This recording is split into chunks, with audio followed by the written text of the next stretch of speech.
एक विशाल सरकारी सिस्टम हजारों लोगों की उनकी व्यक्तिगत जिंदगी को कैसे मैनेज करता है? क्या ये सच में मुमकिन है कि इन नियमों और प्रक्रियाओं के इतने बड़े जाल में इंसानियत कहीं खो ना जाए? देखिए, ये आज के दौर का सबसे बड़ा सवाल है। एक तरफ सिस्टम को निष्पक्ष होना है, लेकिन दूसरी तरफ हर इंसान की कहानी अलग है। इसी संतुलन को साधना सबसे मुश्किल काम है। और आज हम हरियाणा की शिक्षक स्थानांतरण नीति 2025 से जुड़े कुछ नियमों की पड़ताल कर रहे हैं, ठीक यही समझने के लिए। हमारे पास कुछ अक्सर पूछे जाने वाले सवाल हैं और इनके जरिए हमें जानने की कोशिश करेंगे कि एक नौकरशाही मशीनरी वो करुणा, परिवार और स्वास्थ्य जैसी मानवीय सच्चाइयों को अपने कोड में, अपने नियमों में कैसे लिखती है। हाँ, ये एक दिलचस्प सफर होने वाला है, क्योंकि ये नियम सिर्फ कागज के टुकड़े नहीं है। ये दिखाते हैं कि एक सिस्टम अपने कर्मचारियों को सिर्फ एक नंबर के तौर पर देखता है या एक इंसान के तौर पर भी। इन नियमों में हमें दोनों की झलक मिलेगी, कहीं पर बेहद सख्त तर्क, तो कहीं पर आप कह सकते हैं गहरी सहानुभूति। तो चलिए शुरू करते हैं एक ऐसी स्थिति से जो हजारों शिक्षकों की जिंदगी से जुड़ी है, शादी। जब एक शिक्षक शादीशुदा है और उनका जीवन साथी भी काम करता है, तो नीति में उनके लिए कपल केस पॉइंट्स की व्यवस्था है। सुनने में तो बड़ा सीधा लगता है, पर यहां भी कई परतें हैं। हाँ, पहली परत तो आसान है। शिक्षक को अपनी MIS प्रोफाइल यानी मैनेजमेंट इंफॉर्मेशन सिस्टम में जाकर अपने जीवन साथी की सारी जानकारी सही सही भरनी होती है, जैसे कि वो कहाँ काम करते हैं, किस पद पर हैं, वगैरह वगैरह। बिल्कुल। लेकिन दिलचस्प बात तब शुरू होती है जब बात सहमति की आती है। हमारे सोर्स बताते हैं कि कुछ मामलों में इन अंकों का दावा करने के लिए जीवनसाथी से किसी सहमति पत्र की जरूरत ही नहीं होती। रुकिए, तो आप कह रही हैं कि अगर मेरा जीवनसाथी दिल्ली में केंद्र सरकार का कर्मचारी है, तो मुझे उनसे कोई सहमति पत्र नहीं लेना होगा? नहीं, सिस्टम अपने आप ही पता लगा लेगा। ये तो किसी भी सरकारी प्रक्रिया के हिसाब से हैरान करने वाला है। बिल्कुल। और यही इस सिस्टम का एक स्मार्ट पहलू है। अगर जीवनसाथी किसी दूसरे राज्य में पक्का सरकारी कर्मचारी है या दिल्ली, हरियाणा या चंडीगढ़ में केंद्र सरकार का कर्मचारी है, तो सिस्टम इस डेटा को सीधे वेरीफाई कर लेता है। अच्छा।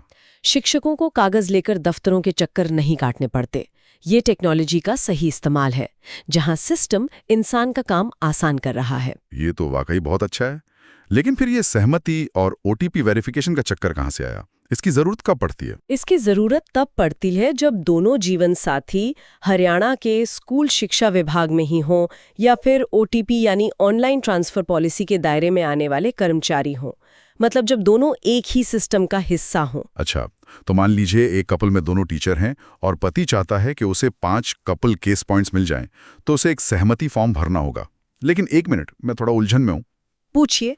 अगर एक कपल में से सिर्फ एक को पॉइंट्स का फायदा लेना है, तो फिर दोनों को OTP से वेरीफाई क्यों करना पड़ रहा है? ये तो उस व्यक्ति का काम लगना चाहिए जो फायदा ले रहा है। ये एक बहुत अच्छा सवाल है और ये सिस्टम की बारीकी को दिखाता है। आप कल्पना कीजिए, अगर सिर्फ एक की सहमति काफी होती, तो क्या ये मुमकिन नहीं था कि कोई अपने पार्टनर पर दबाव बना सकता था? हाँ, ये तो हो सकता है। या शायद बिना ठीक से बात किए ही उनकी तरफ से फैसला ले लेता। ठीक इसीलिए सहमति फॉर्म तो वही भरेगा जिसे पॉइंट्स चाहिए, लेकिन OTP वेरिफिकेशन दोनों के रजिस्टर्ड मोबाइल नंबर पर आता है। अच्छा। ये एक छोटा सा तकनीकी कदम है, पर ये एक बड़ी मानवीय समस्या को हल करता है। ये पक्का करता है कि एक साझा फैसला है, कोई एक तरफा कार्रवाई नहीं। समझ गया।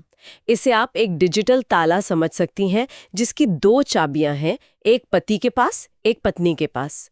जब तक दोनों चाबियां नहीं लगेंगी, ताला नहीं खुलेगा। वाह, डिजिटल तारा जिसकी 2 चाबियां हैं, ये बहुत अच्छे से इस बात को समझाता है।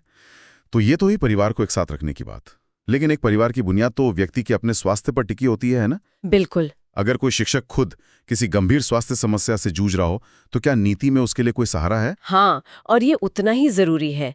नीति में गंभीर बीमारी या विकलांगता से जूझ रहे शिक्षकों के लिए भी अलग से अंक का प्रावधान है। प्रक्रिया वही है, MIS पोर्टल पर जाएं, अपनी स्थिति अपडेट करें और एक मेडिकल सर्टिफिकेट अपलोड करें। कहते हैं कि कोई भी डॉक्टर का लिखा नोट यहाँ नहीं चलेगा। AIIMS, PGI, ये तो बहुत ही चुनिंदा संस्थान है। हाँ, लिस्ट बहुत छोटी है। तो किसी जिले के सरकारी अस्पताल के डॉक्टर का सर्टिफिकेट क्यों नहीं चलेगा? ये तो शिक्षकों के लिए मुश्किल खड़ा कर सकता है। क्या सिस्टम को फर्जी दावों का डर है? बिल्कुल, आपका सवाल सीधा मुद्दे की जड़ पर है।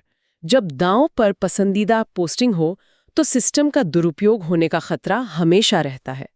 सोचिए, अगर किसी भी डॉक्टर का सर्टिफिकेट मान्य होता तो शायद कुछ लोग आसानी से झूठे सर्टिफिकेट बनवा लेते हैं। और उससे उन लोगों का हक मारा जाता है जिन्हें वाकई जरूरत है। ठीक यही बात है। ये कठोरता असल में उन लोगों के अधिकारों की रक्षा करती है जिन्हें वाकई में इसकी जरूरत है। तो एक तरफ तो सिस्टम छोटी मोटी बीमारियों के दावों को लेकर इतना सख्त है ताकि कोई इसका फायदा ना उठाए, लेकिन फिर हम इस 80 अंकों वाली सुपर कैटेगरी को देखते हैं और ऐसा लगता है कि यहाँ सिस्टम का रवैया बिल्कुल बदल जाता है। ये क्या है?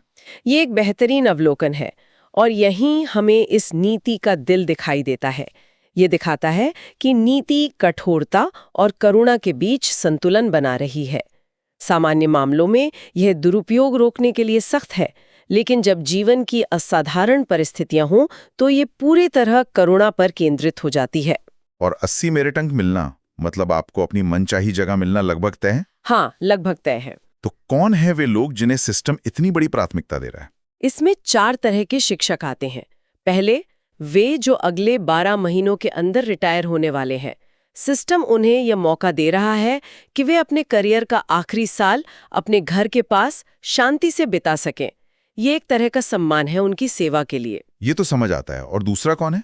दूसरे वे हैं जो सच में जिंदगी की एक बड़ी लड़ाई लड़ रहे हैं, जैसे कोई कैंसर का इलाज करा रहा है या कोई डायलिसिस पर है या पिछले 2 सालों में जिनकी बाईपास सर्जरी या कोई अंग प्रत्यारोपण हुआ हो। अच्छा, यहाँ नीति साफ कह रही है कि आपकी सेहत हमारी प्राथमिकता है, हम तबादले का अतिरिक्त तनाव आप पर नहीं डालेंगे। बहुत मानवीय सोच है। और तीसरी श्रेणी? तीसरी श्रेणी है 70% से ज्यादा विकलांगता वाले शिक्षकों की, जैसा कि RPWD अधिनियम 2016 में प्रमाणित है। और चौथी श्रेणी, जो शायद सबसे ज्यादा मार्मिक है, वो है विधवा या विधुर शिक्षक जिनका सबसे छोटा बच्चा 10 साल से कम उम्र का है। मतलब नीति ये मान रही है कि एक अकेले माता पिता के लिए जिसका बच्चा छोटा है, घर के पास रहना सिर्फ एक सुविधा नहीं बल्कि एक जरूरत है। बिल्कुल। उन्हें स्कूल के बाद बच्चे को संभालना है, उसकी देखभाल करनी है, उसके साथ वक्त बिताना है। ये तो बहुत ही संवेदनशील नियम है। बिल्कुल। तो अब तक हमने उन नियमों की बात की जो व्यक्तिगत परिस्थितियों पर आधारित हैं, लेकिन एक ऐसा नियम भी है जो सबके लिए है, चाहे उनकी कोई भी स्थिति हो। ये है पेंडिंग डिसिप्लिनरी एक्शन फॉर्म। ये सबको क्यों भरना है? हाँ, ये एक दिलचस्प नियम है। ये योग्यता या सहानुभूति के बारे में नहीं है, ये सिस्टम की अखंडता यानी इंटेग्रिटी के बारे में है। नीति कहती है कि हर कर्मचारी को ये फॉर्म भरना ही होगा। हर एक को। लेकिन ज्यादातर शिक्षकों के खिलाफ तो कोई कार्रवाई नहीं चल रही होगी, तो फिर उन 99% लोगों से ये अतिरिक्त काम क्यों करवाया जा रहा है? ये सिर्फ और कागजी कार्रवाई नहीं बढ़ा रहा। पहली नजर में ऐसा लग सकता है, लेकिन इसके पीछे एक गहरा तर्क है। जब आप हर किसी को ये घोषित करने के लिए कहते हैं कि उनके खिलाफ कोई बड़ी अनुशासनात्मक कार्रवाई लंबित है या नहीं, तो आप 2 चीजें हासिल करती हैं। क्या है वो? पहली, पारदर्शिता। ट्रांसफर प्रक्रिया शुरू होने से पहले ही सिस्टम के पास हर शिक्षक का एक साफ दस्तावेजी रिकॉर्ड होता है। और जिनका कोई मामला नहीं है, वे बस नहीं चुनकर सेव कर देते हैं। हाँ, उनके लिए ये बस 2 क्लिक का काम है। लेकिन दूसरी और ज्यादा जरूरी बात है जवाबदेही।